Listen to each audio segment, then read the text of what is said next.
bọ́ọ̀lù bá wọnú nẹ́ẹ̀tì ni ó mì fún rẹ̀ ni ó sọ̀rọ̀ pé bọ́ọ̀lù wọnú. Bàbá wa Jákàndé ilẹ̀ Èkó yìí ilẹ̀ Nàìjíríà yìí mọ̀ yìí pé wọ́n ṣiṣẹ́. Ó mọ̀ yìí pé wọ́n wáyé. Ó sì mọ̀ yìí ó hàn wípé wọ́n lapa láyé ọ̀hún. Wọ́n lapa sára tọ́lọ́hún. Wọ́n lapa sára ọmọ ènìyàn tí jẹ́ humanity.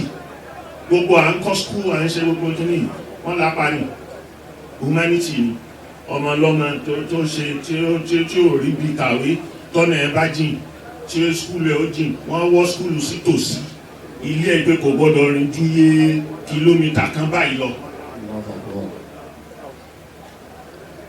ìṣefọ́mọ èèyàn ni wọ́n sin lọ́hùn lára èèyàn ni wọ́n wá sin lọ́hùn lára ara wọn. Ọ̀pọ̀lọpọ̀ àwọn èèyàn ni wọ́n di ipò tí wọ́n wà yìí tó di mú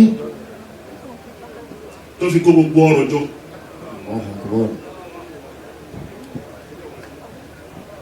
Tẹ́bi ń pa ẹlòmíì, tẹ́bi ń pa ọmọ ẹlòmíì tí ò ríran rí. Ilé náà nìyí, ibi tí wọ́n gbé tí wọ́n fi jẹ gọ́fúnà nìyí, ibi tí wọ́n ń gbé nínú gọ́fúnà nígbà tó wà ní gọ́fúnmẹ̀ntì. Toyota Crown kan ni wọ́n ń lò ń gbà náà tí wọ́n lo ọkọ̀ ìjọba kankan. Ìjọ òlà tó fẹ́ rí irú ẹ̀ nǹkan ṣe òfò ṣe Nàìjíríà òfò sì ṣe Èkó yìí. Tó di ọjọ́ òní tá a tún wá jókòó ìjọ ọ̀rọ̀ láti kúrò láyé náà ni wọ́n ti bẹ̀rẹ̀ sí sọ̀rọ̀ wọn.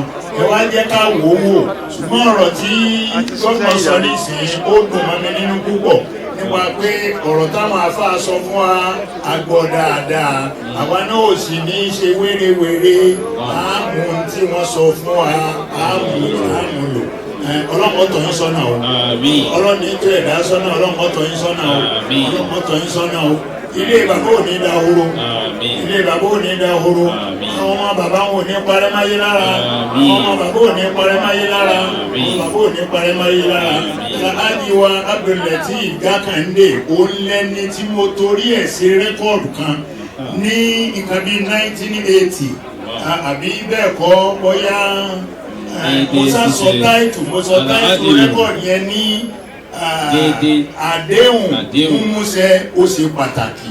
Bàbá lọ wo rẹ́kọ̀dù náà á rí mi ò dákọ̀ bàbá ń bẹ̀ ṣùgbọ́n lẹ́tà ni bàbá tó wá mi kàn pé wàláhì àfà ìmìlẹ̀ dákọ̀ tó nípa báyìí. Bàbá náà wọ́n ṣe dáadáa sáyé wọ́n ṣe dáadáa bàbá ṣe dáadáa nítorí kí wọ́n tún lè gbọ́ wá sí ẹlẹ́ẹ̀kejì wọ́n gbé mi láti Kánò wọ́n gbé mi wá sí Ohun Àrán pé àwọn fẹ́ ṣe lẹ́kṣọ̀ kan bẹ̀ èmi náà ní kí wọ́n ṣe fáwọn. Bàbá jẹ́ èèyàn dáadáa ó sì jẹ́ olùṣètò Ọlọ́run.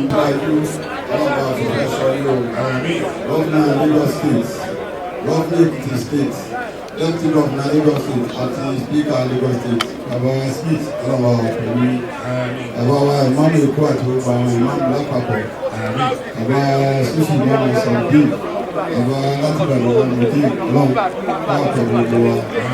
Àwọn akẹ́kọ̀ọ́ ìṣòro Jákàndé tí wọ́n máa ṣe ìdúpẹ́ ìṣẹ́ ọlọ́run àpapọ̀ كان يفتح بيننا وبينكم وكتب الفقدين ربنا وفق علينا صلى الله عليه وسلم أقدامنا فانصرنا على القوم الكافرين ربنا سلامنا أنفسنا فعلنا تدبيرنا وما ترحمنا لنا كنا من المسلمين ربنا آتنا في الدنيا حسنة وفي الآخرة حسنة وقنا عذاب النار توفنا من المسلمين وألحقنا بالصالحين اللهم اجعل حكمتنا سعادة أن لا إله إلا الله لا إله إلا الله لا إله إلا الله سبحان ربك وسعت عما يصفون سلام على المرسلين الحمد لله رب العالمين.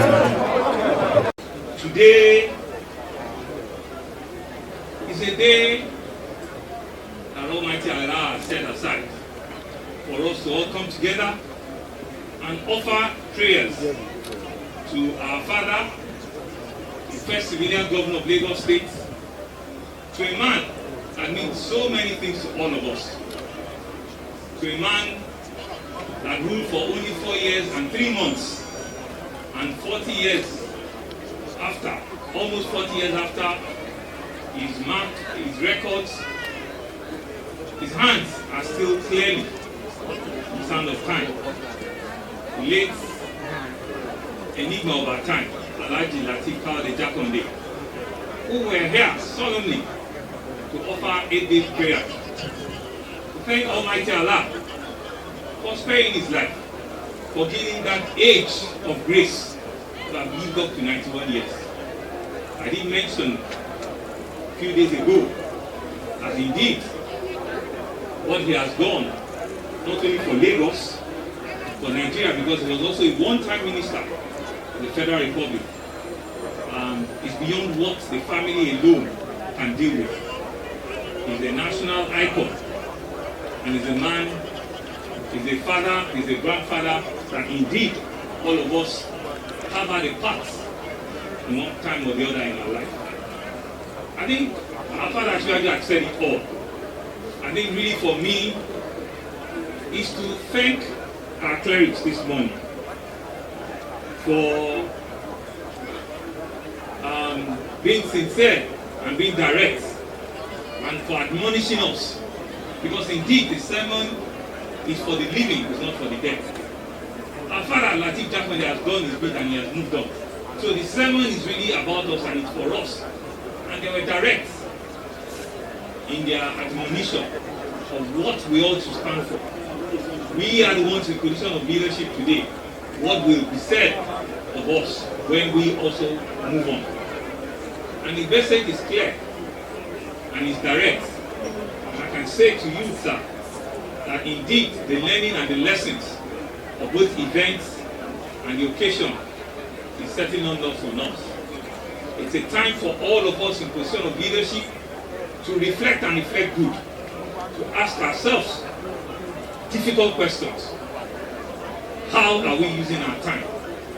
How much of the opportunity God has given to us are we using well? How much life are we changing? And how our policies and our decisions affecting the vulnerable in our society? What I will say to Alaja is, this is not the day for Lagos State. It's not so much for us. Lagos State will have its own day for tribute for Alhaji Lateef Kayode Jakonde. We will have a day in which we will chronicle as much as we can all of the very first that he has demonstrated for us. And we'll put it in perspective, because we need to bring students, we need to bring them to history, especially the young ones today, for them to know indeed what he did, surmounted at that time, and what his legacy is. We all talk about it, but they need to see it. So we're going to set up a different day in which Lagos State will indeed use it to celebrate this man and will be able to put in proper perspective what he has done for us that all of us are talking about today. But just to say to you, man, Ọlọ́run á dúró tì yín, Ọlọ́run á fún yín ní oore ọ̀fẹ́, ẹ̀mí gígùn àti àlàáfíà tẹ́ máa gbé ilé náà síwájú. Gbogbo àwọn ọmọ tẹ́ wá ń wò yìí, ọmọ tẹ́ bí pọ̀ gan, ẹ̀sọ́ fún mi náà rí. Gbogbo àwọn ọmọ tẹ́ wá ń wò yìí, tínú yín dùn, ayọ̀ yín ò ní dìbànújẹ́. Èyí tí bàbá wa tó ń ṣe lọ́dún ṣe kù, tẹ́yìn náà máa bẹ̀rẹ̀ sí ṣe, ẹ̀tún ṣe jù bẹ́ẹ̀ lọ fún wọn. Lágbára Ọlọ́run ṣe ní títẹ̀ǹtẹ̀lé, Ọlọ́run dẹ̀ jẹ́ kí gbogbo wa náà pẹ́pẹ́pẹ́pẹ́, ẹ̀yin náà pẹ́ ẹ̀jú gbogbo wa lọ. And like I said, it's an occasion to listen, and we have listened well. It's an event that has been thrown, challenge us by our clerics, and we have taken the points. We have taken the issues that have been brought forward. And I think it's all for all of us. The youth, the young men, the media, and all of us that are here today, to reflect back and to ask ourselves, in my own little role, how well am I playing my own? How well am I using my voice as a newsman, as a media man, as a cleric, as a community leader, as a political leader? How well am I using the space Almighty God, Almighty Allah has given to us? How well are we using it to change the cause of mankind? And I think that is what he stood for. And like Ashwaju said, he's one of the greatest progressive in in the history of this country, and it will continue to remain so even in years and decades ahead. My prayer is that as we remember him today, may the good deeds and the good memories that we have for him continue to linger on for a very, very long time.